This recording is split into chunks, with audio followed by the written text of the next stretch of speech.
వ్యక్తి నిజంగా ఎవరన్నా సరే ప్రజల కోసం పాటు పడుతున్నామంటే అది జనసేన అడ్డంగా నిలబడింది ప్రజల కోసం.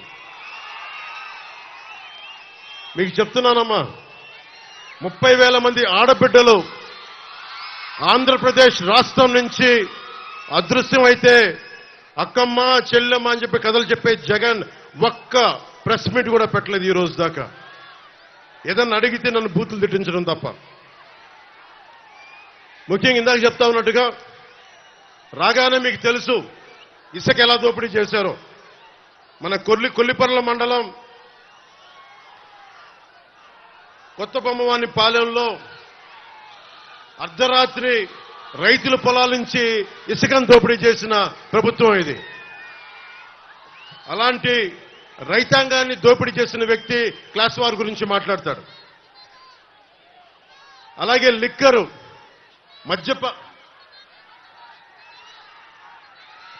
మద్యపాన నిషేధం, మద్యపానాన్ని నిషేధిస్తానన్న వ్యక్తి, ఆడబిడ్డలకి అండగా ఉంటానన్న వ్యక్తి, అతను సీఎం కాదు, సారా వ్యాపారి అయిపోయాడు. అతను సారా వ్యాపారి. 16 కంపెనీలు పెట్టి అందులో 3 కంపెనీలు తన సొంత మనుషులవే. అన్ని వాళ్ళ ఫ్యాక్టరీల్లో కల్తీ సారా, కల్తీ మందులు కలిపి దానికి రకరకాల పేర్లు పెట్టి ఒక్కొక్కరు ఆరోగ్యాలు పాడైపోతా ఉన్నాయి. మనం ఏమైపోయామంటే మనందరం కూడా ఒక అబద్ధపు ప్రపంచంలో బతకాలని నిర్ణయించుకుంటా ఉన్నాం మనందరం. నేను ఇబ్బంది లేకుండా నేను మందు తాగమని ఎంకరేజ్ చేయను, వ్యసనాలకి పాల్గొనని ఎంకరేజ్ చేయను. నెపోలియన్ చెప్పినట్టుగా యుద్ధాలకి సిగార్ల మీద ట్యాక్స్, బ్రాండీ మీద ట్యాక్సే నేను దేశాల మీద యుద్ధాలు చేయడానికి పనికి వస్తుందని నెపోలియన్ చెప్పాడు. వ్యసనాల వల్లే ట్యాక్స్ వస్తూ ఉంది భారతదేశానికి కూడా.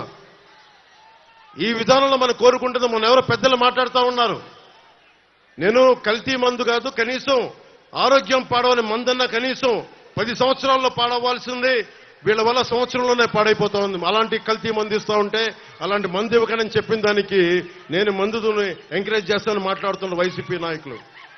అసలు అన్న వైసీపీ నాయకులందరికీ చెప్తున్నా, మద్యపాన నిషేధిస్తామని చెప్పి మీరు సారాలు ఎలా అమ్ముకుంటారు ఒకసారి మీరు లోపల చూసుకుని మాట్లాడుకున్న విషయం. అలాగే ఇసుక జేపీ వెంచర్స్ అని చెప్పి పెద్దిరెడ్డి రామచంద్రారెడ్డి గారు, మిథున్ రెడ్డి గారు, సజ్జల రామకృష్ణారెడ్డి గారు, జగన్ గారి ఆధ్వర్యంలో దాదాపు మొత్తం వాళ్ళ కంపెనీ ఇసుక అంతా. ఒకప్పుడు ఇసుక రీచుల్లో ఎంతమంది బీసీలు కానీ బీసీ కుటుంబాలు కానీ చాలా మందికి సంపద వెళ్ళేది. రీచుల్లో కొన్ని చోట్ల మనకి తూర్పుగోదావరి జిల్లా లాంటి చోట్ల ఇసుకని బోట్లో తీసుకొని మరీ అమ్ముకునేవాళ్ళు. చాలా మందికి కుటుంబాలకి 10 కుటుంబాలు ఉపాధికి వచ్చేది, వందలాది కుటుంబాలకి ఒక ఇసుక రోజు రీచ్ ఉన్న చోట. అవన్నీ దోపిడీ చేసి మొత్తం సంపదంతా ఒక్కడి చోట కేంద్రీకృతం అయిపోయింది. ఒక్కడి దగ్గర సమస్య, ఒక్కడి దగ్గర అంత డబ్బు చేరికపోతే వాడు బలిసిపోయి కొట్టుకుంటా ఉంటాడు. ఎవడైనా సరే బలిసిపోయి కొట్టుకుంటా ఉంటారు. ఒకడికి డబ్బు వస్తే పర్లా, నీ డబ్బుతోటి మా స్వేచ్ఛని కాల రాస్తామంటే నిన్ను కింద పడి కాలుతో దొక్కేస్తాం. గుర్తుపెట్టుకోండి ఎవరైనా సరే.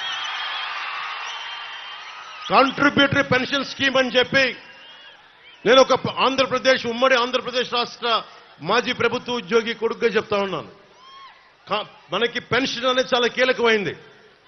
జగన్ వచ్చినప్పుడు 2019లో కాంట్రిబ్యూటరీ పెన్షన్ స్కీమ్ రాగానే వారం రోజులు తీసుకొస్తానని చెప్పి మోసం చేశాడు. ఈ రోజు వరకు ఊసేతట్లా. మొన్న నారా చంద్రబాబు నాయుడు గారు 4 దశాబ్దాల సుదీర్ఘ అనుభవం ఉన్న, మనకి 3 పర్యాయాలు ముఖ్యమంత్రిగా ఉన్న వ్యక్తి, వారికి ఒకటే చెప్పాను, కూటమి ప్రభుత్వం రాగానే మనం అసెంబ్లీలో ఉద్యోగుల కోసం కాంట్రిబ్యూటరీ పెన్షన్ స్కీమ్ గురించి ఒక చర్చ మొదలు పెట్టాలి. దానికి సంవత్సరం లోపు బలమైన పరిష్కారం కనుక్కోవాలి. అది ఉద్యోగులకి నిజంగా భద్రత. అది పెన్షన్ అనేది పెద్ద కొడుకు లాంటిది. మా నాన్నగారే మా దగ్గర డబ్బులు తీసుకునే వాళ్ళు కాదు. ఎందుకంటే మీరు ఏం మాట్లాడతారో తెలియదు, మీరు గబుక్కునంటే ఒక ఉద్యోగికి పెన్షన్ అనేది భద్రత. అలాంటి భద్రత ప్రభుత్వ ఉద్యోగం